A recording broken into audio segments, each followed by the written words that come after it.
마태복음 2장 1절부터 12절 말씀입니다. 잠깐만요.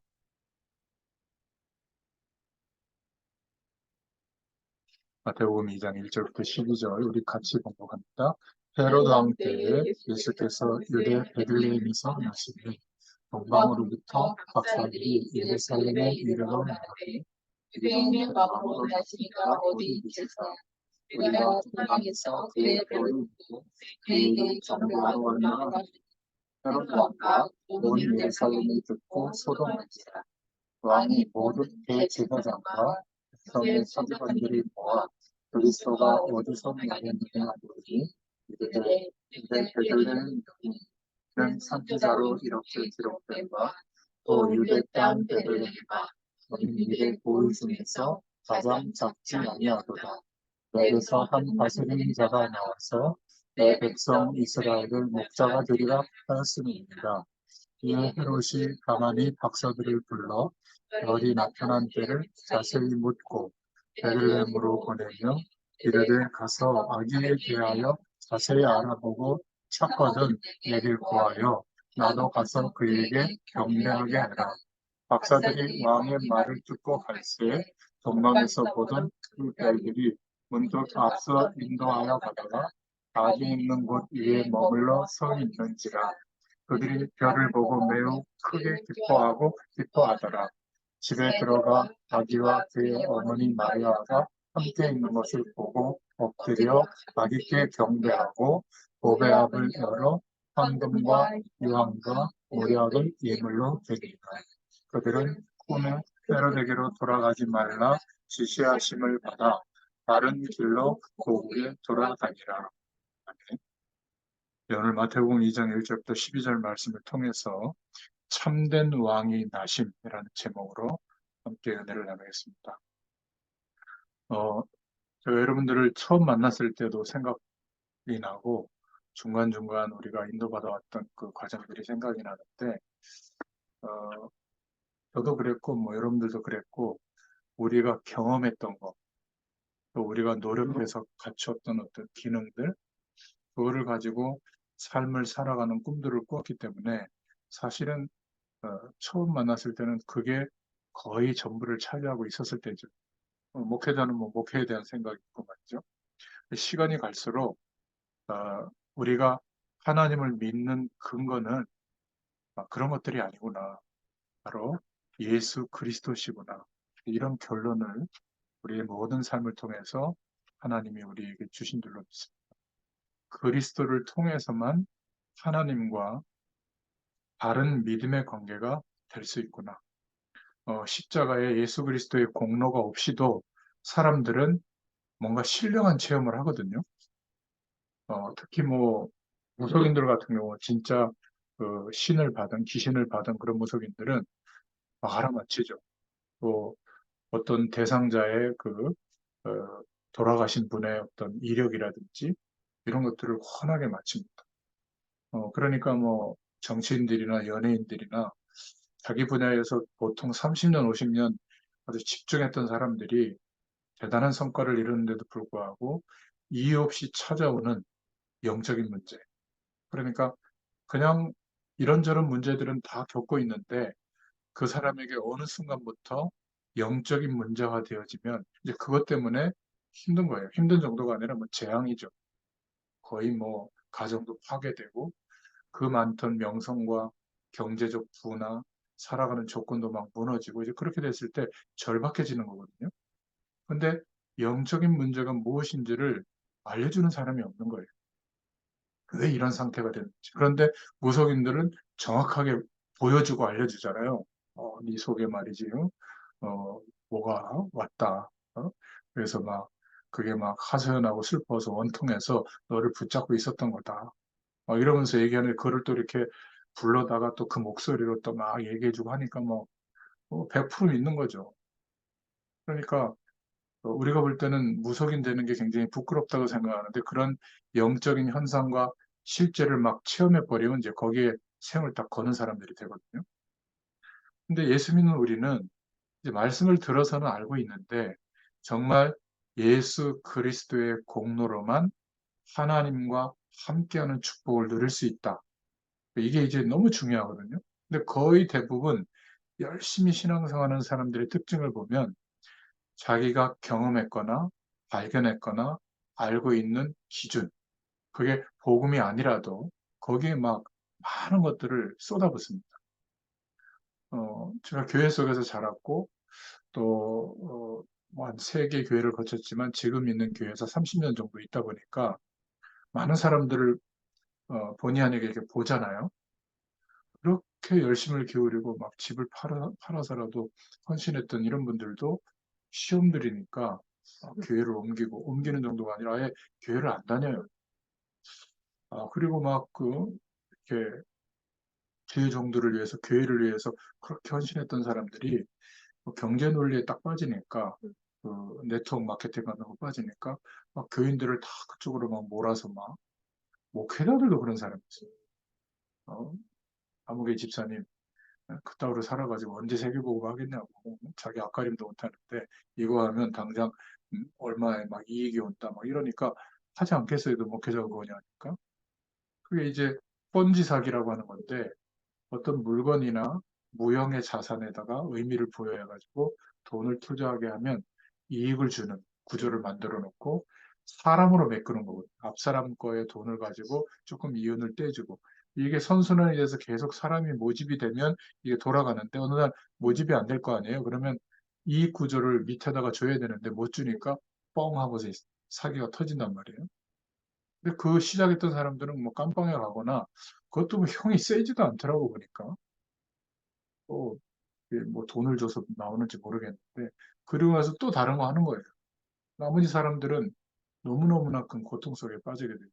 근데 이제 문제는 탐심과 탐심이 만나서 벌어진 일인데 어떻게 목회자가 그럴 수 있냐, 어떻게 교회가 그럴 수 있냐, 이 원망을 또 막 이쪽에다 두니까 완전히 신앙도 잊어버리고 그러니까 그렇게 찬양하고 헌신하고 그러한 동기가 유발될 만큼 뭔가 하나님을 더 받은 은혜가 있거든요. 그리고 영적인 것도 체험하고. 근데 가만히 제가 그 진단을 해보면 마따트리다 얘기 아니라 예수 그리스도로 인하여 회복된 축복이라기보다는 나의 열심히 거기에 막 집중된 어떤 신앙 행위, 그 속에서 오는 어떤 경험들, 이제 이런 것들이 예수 그리스도를 통하지 않고도 뭔가 체험을 하는 거예요. 그러니까 자기 인생을 드리는 막 그런 것까지 가지 않겠어요? 근데 비교적 복음을 계속 듣는 사람들은 그런 획기적인 결단은 없어. 별 반응도 없고요. 그냥 똑같아요. 어, 그렇게 막 열심히 내는 것도 아니고 그렇다고 그렇게 게으른 것도 아니고 똑같은데 시간이 갈수록 견고해지는 것을 제가 보게 됐거든요. 제가 처음 이제 우리 교회 갔을 때, 지금 교회 갔을 때 대학부를 한 1년 맡은 적이 있는데 그때 이제 만났던 친구들이 있어요. 막 그때 막 오직 예수 막 대학도 막 우리로 말하면 막 명문대학 다 걔네들 한 명도 없어 지금. 담배 꽂고 다니고 막 예, 예배 시간에 오지도 않고 한 달에 한두 번 오고 이랬던 애들은 지금 결혼해서 우리 교회 중직자가 돼 있어. 제가 이게 꼭 극단적으로 지금 예를 드는 게 아니라 한 30년 지켜보다 보니까 뭐가 우리의 기준이 돼야 되는가 이것을 정말 확인하게 된 거 있죠. 여러분 신앙생활의 중심, 교회의 정체성의 기반은 예수가 그리스도시다. 그분은 살아계신 하나님의 아들이시다. 하나님이신데 영은 하나님이신데 육신을 입고 이 땅에 오실 수밖에 없는 재창조의 능력으로 우리를 구원하셔야 되기 때문에 유대인들이 기대하던 막 모든 나라를 다 무너뜨리고 우리 민족을 예수 믿는 우리를 막 세계 으뜸 가는 사람으로 세워가지고 막 평정한다. 이런 그리스도가 아니에요. 전혀 반대의 입장으로 그리스도를 하셨잖아요. 자신들의 손에 사형시키는데 가장 치욕적인 십자가형을 시키는데 거기서 죽는 겁니다. 무슨 그리스도겠어요? 이해할 수가 없는 거죠. 아마 지금 우리로 말하면 예수 믿었더니 막 어마어마하게 잘 되고 막 저 서열 1, 2, 3위 기업에 들어가고 이러면 예수님도 저런 거구나. 근데 여러분들은 빼고 저같이 별 볼일 없는 이런 입장으로 계속 사는데 예수 그리스도를 중심으로 살아간단 말이죠. 그럼 막 대단한 일이 벌어져야 될 거 아니에요. 별일이 안 벌어져요. 제가 이렇게 우리 교회 교육자들을 한 오랫동안 이렇게 지켜보다 보니까 80명 정도가 왔다 갔거든요. 또 남아있는 사람도 한 80명 정도가 돼요. 어, 뭐 대단히 열심을 기울이고 열심히 합니다. 근데 여러분들은 저를 아시지만 제가 열심히 하는 건 아니거든요. 그냥 하나님 문 열어주시면 조금 성실하게 하고 이제 그런 것뿐인데 한 30년 지나서 보니까 그래도 저는 지속적으로 이렇게 복음의 기준들을 나눌 제자들이 많이 세워져 있거든요. 한 30명 가까이 세워져 있어요. 이게 참 감사해요. 계층도 막 노인도 있고 아주 젊은 층도 있고 또 중간층도 있고 말이죠. 다양한데 전문인도 있고 무너져 있다가 회복된 사람도 있고. 근데 제 주변의 교육자들을 보면 마음을 나눌 한 사람이 없는 거예요. 교회 안에서 이런저런 사역들을 열심히 많이 했는데 돌이켜서 이 친구들이 교회를 이렇게 또 나가서 개척을 한다 할 때 너무 터무니없이 힘들게 시작하는 거예요. 참 그렇구나. 우리가 다시 한번 복음에 대한 결론을 가져야 될 줄로 믿습니다. 나의 중심이 무엇인가? 일어나고 있는 어떤 결과나 상황이 아니라 우리의 중심, 예수님이 그리스도시다. 그분은 지금 살아계셔서 우리와 함께하고 있다. 이 임마누엘, 하나님께서 우리와 함께 하시는 축복을 누리는 길이 바로 예수 그리스도인 줄로 믿습니다. 예수님이 그리스도 되어 주심으로 해서 우리가 하나님을 만날 수 있게 된 거고 모든 죄와 저주에서 해방되게 된 줄로 믿습니다. 마귀의 일이 멸해져야 되잖아요. 멸해진 거예요. 그래서 참 안타까운 것은 나이가 어릴 때는 이게 잘 드러나지 않습니다. 영적인 문제라면. 그냥 뭐 이런저런 문제가 특별한 아이들은 어릴 때부터 확 드러난 아이들도 있지만 대부분 나이가 들면서 점점 영적인 문제가 드러나는 거거든요. 어떤 사람은 뭐 이성으로, 어떤 사람은 돈 문제 때문에, 어떤 사람은 사람 관계 때문에, 아니면 굉장히 자기도 모르는 고질적인 문제에 막 사로잡히게 되거든요. 뭔가 지금 예를 들어서 음악을 한 30년 몰두했다. 그러면 음악을 중심으로 인생관과 세계관이 형성돼 있단 말이에요. 집중된 만큼 그것 때문에 오는 문제가 굉장히 크거든요. 다행인지 모르겠는데 여러분들은 0.1%의 그 스페셜 연주자의 대열에 못 들어갔기 때문에 그나마 다행인데 아직도 그 속에 있는 사람들을 보면 반드시 영적 문제가 옵니다. 자기 인생을 포기해야 될 만큼. 그러니까 적당히 대단해야 되는데 정말 대단해서 한 나라의 지도자가 되거나 한 도시의 지도자가 되거나 이러면요. 이들이 정말 얼마나 훌륭한 사람들이에요. 그죠? 근데 그 개인의 가정, 후대들 본인을 보면 그 잠깐의 시기를 맞추고 나면 굉장히 심각한 어려움들을 많이 겪거든요. 이번에도 선거가 끝났는데 어, 어느 한쪽에서는 또 한 4년, 5년 또 막 지옥의 길을 가야 되잖아요. 또 된 사람들은 또 좋아할지 몰라도 또 되고 나서 또 이 정치 구도 속에 들어오면 또 같이 또 매도되잖아요. 좀 그런 걸 보면서 어떻게 이 사실을 우리가 한 주일 동안에 우리가 만나는 사람들에게 좀 설명해 줄 수 있을까? 예수 믿게 해서 교회 데려오는 게 전도가 아니에요. 한 번은 믿게 하신 건 하나님이니까 우리 입장에서는 한 번은 영적인 문제에서 해방되는 게 어떤 것인지를 설명해 줄 수 있는 시간이 와야 될 줄로 믿습니다. 반드시 복음에 대한 답을 내지 않으면 자꾸 문제 속에 흔들리게 돼요. 그리스도에 대한 확신한 답을 안 내면 날이 갈수록 문제가 옵니다. 미안하지만 개인 문제가 끝나지를 않아요. 저희도 가족이 5명이다 보니까 제 문제를 포함해서 뭐 돌아가면서 계속 이런저런 문제들이 들이닥치거든요. 제가 한 7, 8년 전부터는 어떤 문제가 와도 흔들리지 않을 수 있는 믿음을 주신 것 같아요. 그러니까 평안해지더라고요. 참 많은 일들이 있었어요. 나중에 이제 제가 회고록이나 이런 걸 쓸 기회가 있으면 거기다가 비로소 쓸 내용들이 있을 텐데 여러분들이 너무 시험 들까봐 좋은 얘기만 하지 그거는 하나예요. 나머지 99는 어려움 투성입니다. 근데 그거를 통해서 제게 하나님이 하신 질문은 야 이래도냐? 이래도 내가 내게 지시할 그 길을 갈 거냐? 굉장히 많이 고민도 하고 생각도 많이 했지만 제가 어느 날부터 예 이래도입니다. 그 뒤부터 이제 사실 저를 흔드는 거거든요. 집안에 일어나는 모든 일들은. 제가 이제 흔들리지 않게 되니까 뭐 잠깐 어려움이 와도 그 다음에는 자기 자리를 다시 찾아가더라고요. 여러분, 베드로가 고백한 말이 보통 말이 아니에요. 다른 이로서는 구원을 얻을 수 없나니 천하 인간의 구원을 얻을 만한 다른 이름을 우리에게 주신 일이 없다. 우리가 예수 믿는데도, 예수님을 그리스도로 믿는데도 힘든 이유는 딱 하나예요. 우리의 기준이, 믿음의 근거가 예수 그리스도라는 것을 잊을 때예요. 그러니까 자꾸 상황과 조건 때문에, 내 수준 때문에 힘들어지는 거거든요. 우리가 다르게 깨닫는 것은 뭐냐면, 나는 안 되는구나. 아무리 해도 저 한 사람을 변화시킬 수가 없구나. 저만큼 많이 깨닫는 사람이 없을 거예요. 그렇게 오랫동안 복음 전해도요, 요만한 문제 생기면 획 돌아서요. 제가 그거를 얼마나 많이 겪었겠어요? 한 4천 명에서 카운터는 안 해봤지만 대략 한 4,500명? 일단 한 번 만나서, 한 번 이상 만나서 복음을 전했거든요. 거의 다, 물론 하나님이 또 다른 중요한 사역자들과 교회를 통해서 또 세워가시겠지만, 거의 다 시간이 지날수록 제가 처음에는요, 난 전도사가 아닌가 보다. 왜 나는 좀 이렇게 사람들에게 감동을 주는 행동과 감동을 주는 인격과 그런 삶이 뒷받침이 안 될까? 모든 그 책임을 저한테 돌리고 생각해 봤거든요. 시간이 지나갈수록 그게 아닌 거예요. 우리 모두 신앙의 중심이 근거가 예수 그리스도에게 있기를 축원드립니다. 왜냐하면 나는 하나님을 알고 싶은데 만날 수가 없는 거예요, 사실은. 임마누엘의 축복 알고 있는데 임마누엘의 축복이 이루어질 수가 없는 거예요.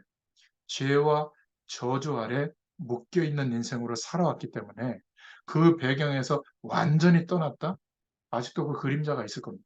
영향을 받을 수밖에 없죠. 저를 포함해서. 우리가 하나님을 만날 수 있는 눈이 전혀 없어져 버린 겁니다. 어떻게 하나님의 임마누엘을 누릴 수 있는가? 요한 칼빈은 그래서 인간의 전적인 타락을 말했죠.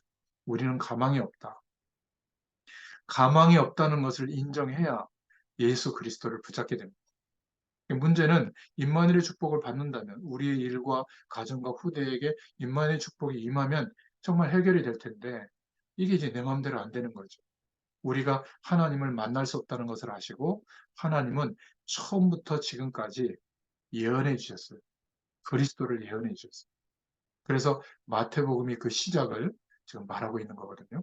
지구가 생기면서부터 사실상 창세기 3장 사건이 일어났을 때부터 처음부터 복음을 말해 주신 겁니다. 그러니까 창세기 3장 15절에 임마누엘의 축복을 스스로 찾아갈 수 없기 때문에 임마누엘을 할 수 있도록 미리 예언해 주신 것이죠. 구약, 신약, 하나님의 약속이잖아요. 예수 그리스도에 대한 약속. 그래서 예수님이 오시기 전을 Before the Christ라고 해서 BC 이렇게 표현하죠. 2024년도는 예수님 오시고 난 이후 AD라고 하잖아요. 라틴어로 제가 적어왔는데 아노 도미니라고 표현합니다. 예수님 오신 이후라는 뜻이거든요. 그만큼 예수 그리스도께서 이 땅에 오신 것을 지금 가장 현장에서 예수님이 하신 그리스도의 일을 쳐다보면서 기록했던 마태가 지금 마태복음을 통해서 말하고 있는데 마태복음의 전체 메시지는 참된 왕이 오셨다. 우리가 알던 그런 왕이 아니라 만왕의 왕으로 주님께서 오셨다. 이거를 말하고 있습니다. 그러니까 우리가 하나님을 만날 수 없기 때문에 하나님을 만날 수 있는 길을 예언한 것이죠. 그리고 또 시간이 지나서 창세기 6장 1절부터 20절에 하나님을 만날 수 있는 길, 방주를 만들어. 그 당시는 가장 인간적인 노력을 기울여서 살만한 세계관이 형성됐을 때죠. 삶의 조건도 그렇고. 근데 하나님은 뭐라고 말씀하고 있죠? 사람의 죄악이 관영함을 보시고 죄로 본 거예요.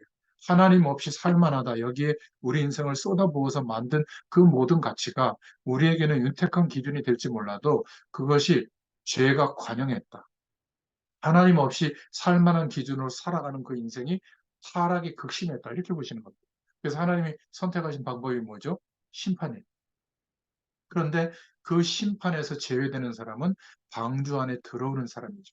역시 계속 복음을 말하고 있는 겁니다. 그리스도를 말하고 있죠. 창세기 22장 1절부터 20절에 아브라함이 백세에 대해 얻은 아들에게 하나님은 번제를 드리라고 한 겁니다. 그런데 하나님은 어떻게 하셨죠? 아들 대신에 수양을 준비하셨죠. 너무나 구체적인 사건을 보여주신 겁니다. 아마 아브라함과 이삭은 평생 잊지 못했을 거예요. 내 사랑하는 아들을 위해서 하나님이 수양을 준비하셨구나. 이삭은 나 대신 죽는 수양을 직접 목격했단 말이에요. 저와 여러분도 저주받고 끝나야 되는데 수양을 준비하셨다. 그리스도를 준비하셨다. 우리는 알게 모르게 원죄와 자범죄로 죽을 수밖에 없기 때문에 하나님이 수양을 보내셨다. 그래서 노예 생활에서 해방되는 길이 출애굽기 3장 18절에 양의 피를 바르면 산다. 여러분 이게 굉장히 이해할 수 없는 말입니다. 불신자들이 이해할 수 있는 성경 말씀들은 어떤 것이죠? 내 시작은 미약하였으나 내 나중은 심히 창대하리라. 두드려라 열릴 것이다. 하나님은 사랑해 주신다. 용서해 주신다. 뭐 이런 내용들이잖아요. 근데 양의 피를 바르면 산다. 이게 참 이해할 수 없는 일입니다. 그래 바로왕이 그럼 여기서 해. 그 번제 여기서 드려. 안 된다 그러니까 그러면 애들은 놓고 가. 언약이 후대에게 전달되지 못하도록 가로막는 거거든요. 모르는 거예요. 우리가 생각할 때는 상식적으로 너무 안 맞아요. 하나님의 약속이 이루어지는 핵심을 설명하는 내용들을 보면 이사야서 7장 14절에 예수 잘 믿었더니 이스라엘이 바벨론을 정복했다 이래야 될 거 아니에요. 나라가 멸망당하고 포로로 끌려갔을 때 또 복음이 회복되는 것을 보여주세요. 보라, 처녀가 잉태 아들을 낳을 것이요 그 이름을 임마누엘이라 하리라.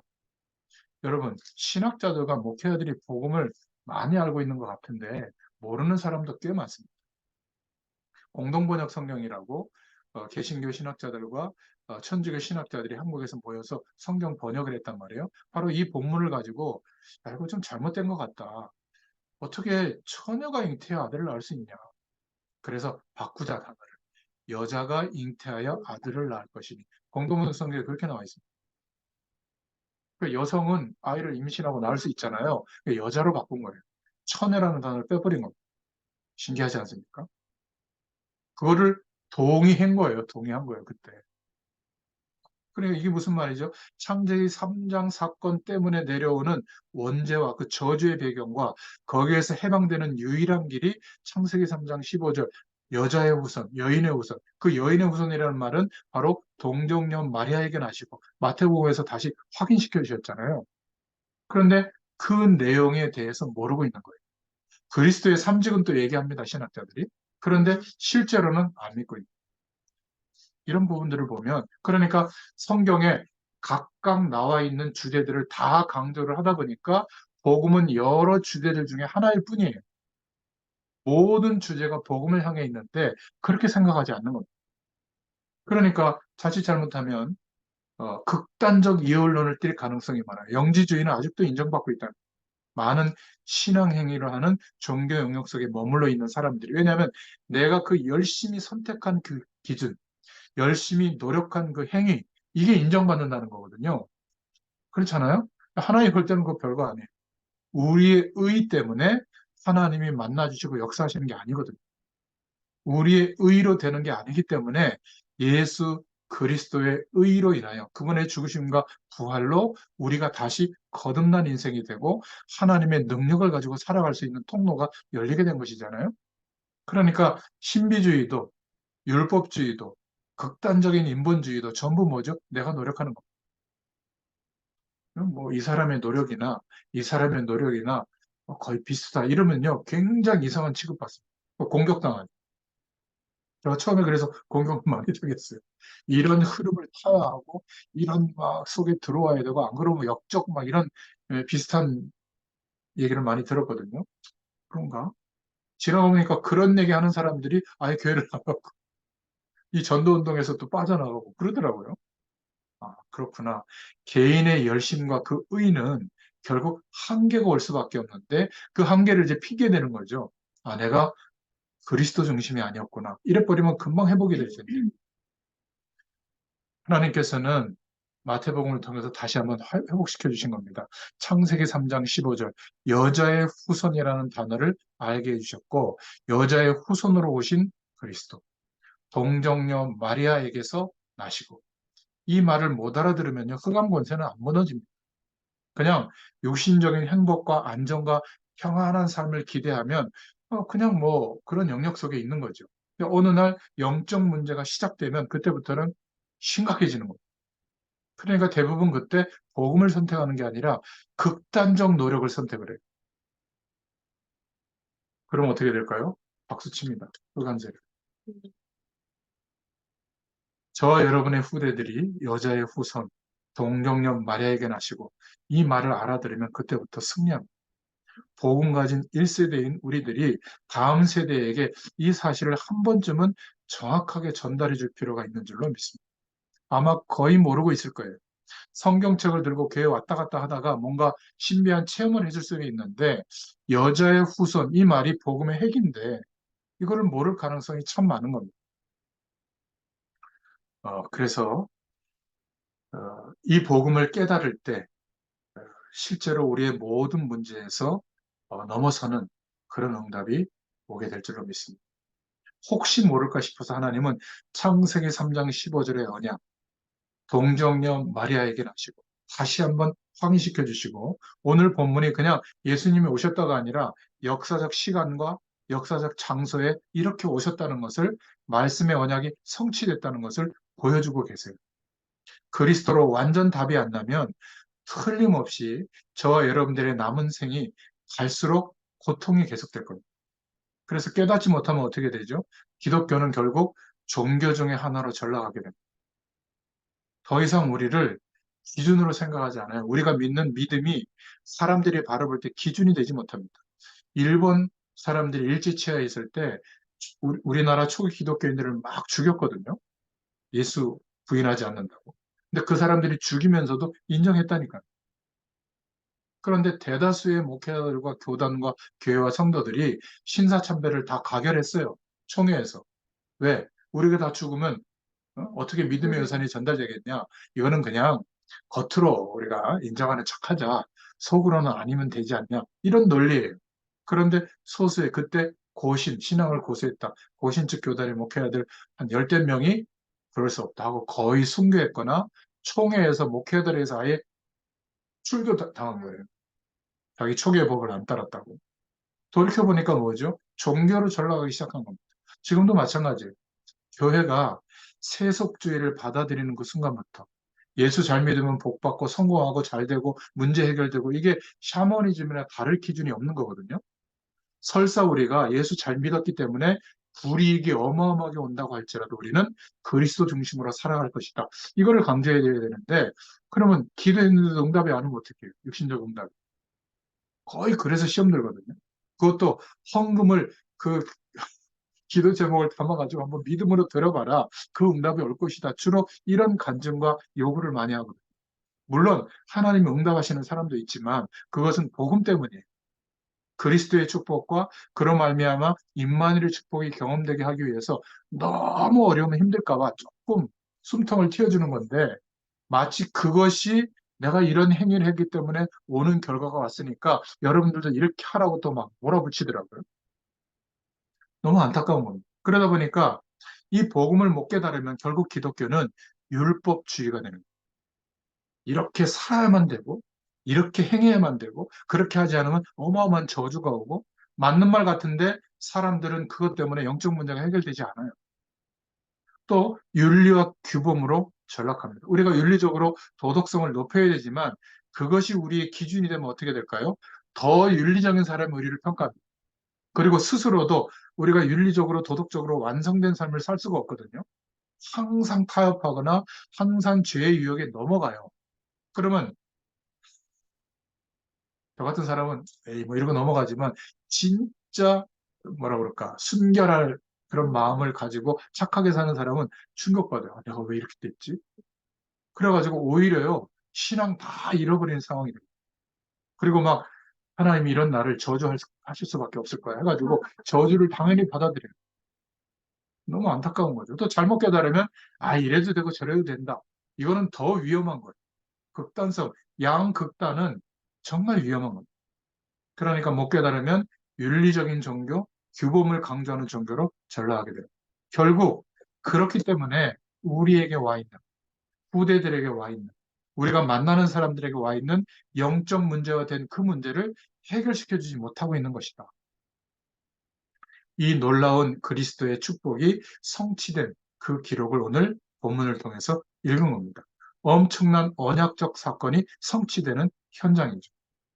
그러니까 우리가 자칫하면 신학 서적이나 이런 것들을 많이 보는 것은 뭐 나쁘진 않은데, 신학은 뭐냐면 이론과 개념을 설명하고 있는 거거든요. 성령에 대해서, 교회에 대해서, 뭐 그리스도에 대해서, 기도에 대해서.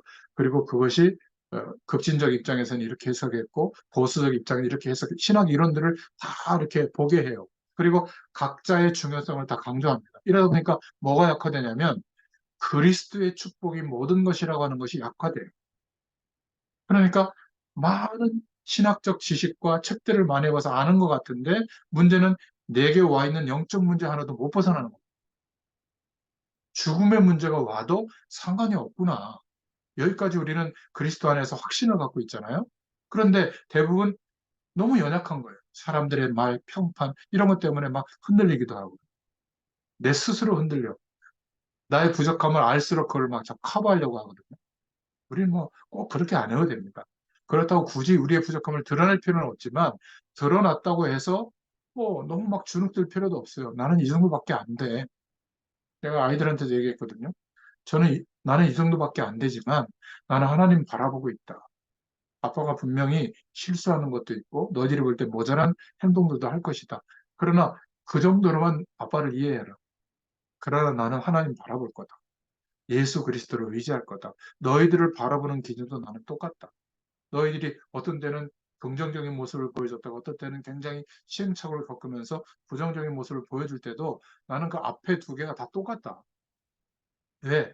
너희들을 믿는 게 아니라 하나님을 믿는다.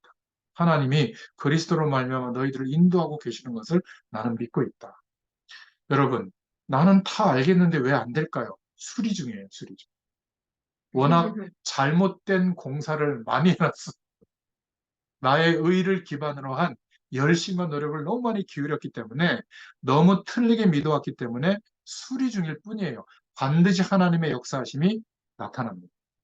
그러면 어떻게 될까요? 흑암 세력이 꺾어지거든요. 드디어 눈이 열려요. 여러분 한번 생각해 보세요. 이렇게 오랜 시간 자기 집을 오픈해가지고, 여러분 요즘 시대에는요 자기 집 오픈 안 합니다. 감추려고 하잖아요. 누가 왔다 갔다 하는 거 싫어하거든요.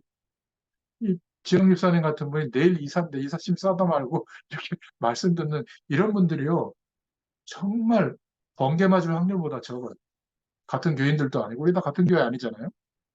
복음 때문에. 제가 무슨 말을 하려고 하냐면, 흑암 세력이 꺾이면 우리의 삶을 살아가는 여정 중에 하나님이 전도의 문을 여세요. 만나보면 압니다. 하나님이 남은 자로 인생을 준비하셨다는 걸 알게 되거든요. 그리고 제자로 세워지도록 역사해 주세요. 결국 우리를 한 주, 한 달, 1년, 평생의 삶을 통해서 우리의 삶 속에 만남을 주신 사람 속에 다는 아니지만 그 중에 소수가 하나님의 사람으로 준비되어졌다는 것을 보게 될 겁니다. 그 증거가 흑암 세력이 꺾인 증거예요. 그 전까지는요, 감춰져 있어요. 옆에 있는데도 몰라. 오히려 문제투성이로만 보거든요. 저는 상지사님 처음 만났을 때 하나님이 준비한 사람 맞구나. 시간은 좀 걸리겠고. 왜냐하면 아무것도 없는 것을 열심히 노력해서 성실한 사람이거든요. 그게 별거 아니라는 그 고백이 될 때까지는 조금 시행착오는 겪겠지만 반드시 하나님이 주신 방향이 있겠구나. 저는 그 내용을 이미 전달했어요. 그래서 굳이 막 열심히 매주 안 와도 돼. 뭐 주일 예배 잘 드리고 뭐 인도 받으시라. 분명한 거는 오늘 두 번째로, 하나님의 언약은 반드시 성취됩니다. 예언된 대로 역사적 근거를 말하고 있잖아요. 2장 1절에 정확한 연대와 장소가 나왔죠. 헤롯 왕 때에, 그리고 베들레헴에서. 예수님이 태어났다는 말보다는 예수님이 사람의 몸을 입고 참된 왕으로 오셨다. 이렇게 마태복음은 말하고 있는 겁니다. 유대인들 앞에서 예수님이 내가 창세 전부터 있었다. 아브라함이 나를 어, 믿고 구원받았다. 이러니까 유대인들이 이해할 수 없는 말이잖아요. 너 도대체 나이가 몇 살인데 아브라함이 너를 믿었단 말이냐? 자기들이 존경하는 조상 아브라함이 말이죠. 뭐 예수님이 석가모니의 제자였다. 그래서 뭐 석가의 가르침을 연구하고 뭐 인도를 돌아왔다 이런 책도 제가 옛날 기독교서에 볼 때 나온 거 있더라고요. 정말 모르면서 하는 소리예요. 석가모니 이후에 출생해서 그런가요? 아니에요. 예수님은 창세 전부터 계신 분이에요. 그렇잖아요. 마태복음 1장, 2장을 가지고 저와 여러분들이 중요한 부분, 그리스도의 축복을 깨달으면 모든 저주의 배경이 다 끝나게 될 줄로 믿습니다. 못 알아들으니까 유대인들은 왕이 나셨다는 소식을 듣고 소동이 일어난 거죠. 저 헤롯 임금 말고 또 다른 왕이 났어? 소동한지라. 2장 3절에. 그러면서 4절에 이 헤롯 왕이 은근히 어, 모든 제사장과 백성들을 모아가지고 그리스도가 어디서 나겠느냐 물으니까 뭐 이런저런 내용들이 나오잖아요. 근데 신기한 것은 자연계에도 징조가 나타나는 오늘 보니까 2장 7절부터 8절에 큰 별이 나타나서 헤롯 왕에 있는 왕궁 위에 떠 있거든요. 그러니까 동방박사들이 와가지고 저 별을 따라왔다고 하니까 헤롯 왕은 어떻게 알아들었냐면 드디어 우리가 기다렸던 유대인들이 기다렸던 메시아가 오는구나 이렇게 알아들은 것이 아니라 앞으로 왕 될 사람이 태어났다고 저거 죽여야 되겠구나. 자기 아들이 왕이 돼야 되는데 왕권을 계승해야 되는데 다른 왕이 태어났다면 왕권이 바뀌는 거 아니겠어요? 그러니까 은근히 박사들한테 어디에 태어났는지 가서 보고 나한테 알려주라고. 나도 가서 경배하겠다고. 이렇게 딱 계략을 쓴 거지. 근데 하나님은 어떻게 하셨죠? 2장 12절에 이제 예수님을 경배하고 나서 아기 예수를 경배하고 나서 2장 12절을 보면 꿈에 헤롯에게 돌아가지 말라 지시함을 받아 다른 길로 고국에 돌아가니라. 하나님의 언약 성취에 방해되는 일이 있다면 하나님은 특별 간섭을 하십니다. 오늘 말씀이에요. 결국 마태복음 2장 전체를 읽어보면 세 번째로 참된 왕이 오셨다. 그런데 이 왕이 오신 것은 마태복음 2장 5절부터 7절, 9절부터 11절, 그리고 미가서 5장 2절, 창세기 49장에 보면 베들레헴에 오실 것을 약속하셨어요. 어디서 태어날 것을 미리 예언하셨죠. 그냥 오신 게 아니라 예언된 대로 참된 왕으로 오셨다. 헤롯 왕이 알고 있는 그런 왕이 아니라 참된 왕으로 오셨다. 어떤 왕이요? 창세기 3장에서 시작됐던 하나님과의 언약을 놓친 그래서 시작된 원죄 아래 사망의 법 아래 놓여 있던 이 근본적인 문제를 해결한 참 왕이 오셨다. 죽으시고 부활하신다. 우리가 기대하던 그리스도가 아니라 죽으시고 부활하신 그리스도. 그래서 요한복음 14장 6절 하나님 만날 수 있는 길을 여신 분이 오셨다. 내가 곧 길이요 진리요 생명이니 나로 말미암지 않고는 아버지께로 올 자가 없느니라. 마가복음 10장 45절에 우리가 받아야 될 모든 죄와 저주, 우리 집안의 모든 저주를 꺾으신 참된 왕으로 오셨다. 대속하신 영원한 대속제물이 되어주신 참된 왕으로 오셨다. 지금도 전세와 지구를 어지럽게 만드는 마귀의 일, 마귀의 세력을 꺾은 참된 왕이 오셨다. 여러분, 이 축복이 오늘 마태복음 2장을 통해서 증거하고 있는 하나님의 메시지예요. 그래서 우리에게 주신 증거가 뭐냐면 로마서 8장 2절에 죄와 사망의 법에서 해방시켰다. 앞으로도 그렇고 미신, 제사, 우상, 날짜, 어떤 특별한 행운 이런 거에 불안할 필요가 없어요. 반드시 하나님의 주권적인 역사로 우리를 매일매일 인도하고 있습니다. 틀림없어요. 우리는 이런 조건들에서 끝난 인생이에요. 이 땅을 살지만 하나님 나라의 배경으로 인도하시는 인생으로 바뀐 줄로 믿습니다. 이 약속을 붙잡는 날로부터 날로 날로 치유되고 남아있는 문제들은 남아있는 저주의 배경들은 반드시 해결될 줄로 믿습니다. 저에게도 증거가 많이 있어요. 여러분들에게도 있을 겁니다. 오늘 마태복음 2장 21절에 보면 놀라운 사실이 이 동방 박사들이 와서 예수님께 경배하면서 드렸던 그 보물들인데 황금을 드린 겁니다. 이 황금은 왕을 상징하는 예물이거든요. 유향을 드렸다는 것은 향을 피워 올린 거거든요. 하나님께 드리는 제사를 상징해요. 모략은 시체에 바르는 굉장히 고급 기름이거든요. 모략. 그러니까 그거를 드렸다는 말은 예수님의 십자가의 죽음을 의미하는 거거든요. 이 사람들이 복음을 알았는지 몰랐는지 모르겠는데 하필이면 황금, 유향, 몰약을 드린 것이 성경에 나와 있는 거예요. 참된 왕으로 오셨다. 그리스도로 오셨다. 그래서 오늘 결론입니다. 우리가 왜 그리스도의 언약을 굳게 붙잡아야 되는가?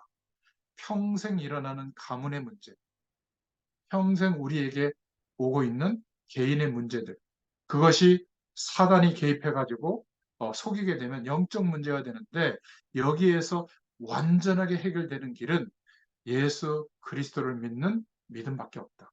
그리스도의 의가 아니고는 넘어설 수가 없는 겁니다. 뭔가 이 일을 제기할 분들은 여러분 집안을 한번 조용히 생각해 보세요. 여러분들의 후대들을 한번 생각해 보세요. 여러분에게 계속 다가오고 있는 문제를 한번 조용히 생각해 보세요. 그래도 괜찮은가요? 그렇게 적극적 사고방식의 노력으로 열심을 기울였지만 그거 가지고 한계를 못 넘어섰잖아요. 오늘 본문의 말씀을 잘 기억했다가 참된 왕으로 나셨다. 그 왕 되신 그리스도께서 우리에게 역사하셔서 어떤 저주의 배경 속에 있을지라도 우리를 하나님의 영광의 축복을 누릴 수 있는 인생으로 바꿔놓으셨다. 이 약속을 붙잡을 수 있기를 바랍니다. 저와 여러분의 남은 생은 틀림없이 승리하게 될 줄로 믿습니다. 그리스도께서 오셨고 저와 여러분은 그 그리스도를 믿는 하나님의 자녀가 된 줄로 믿습니다. 승리하시는 한 주간 되시기를 축원드립니다. 하나님 감사합니다.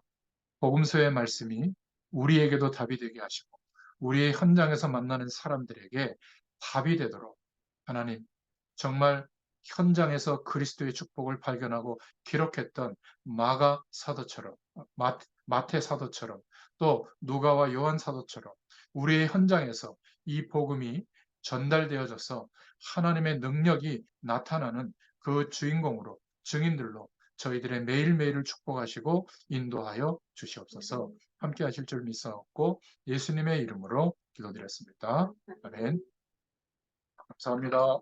감사합니다.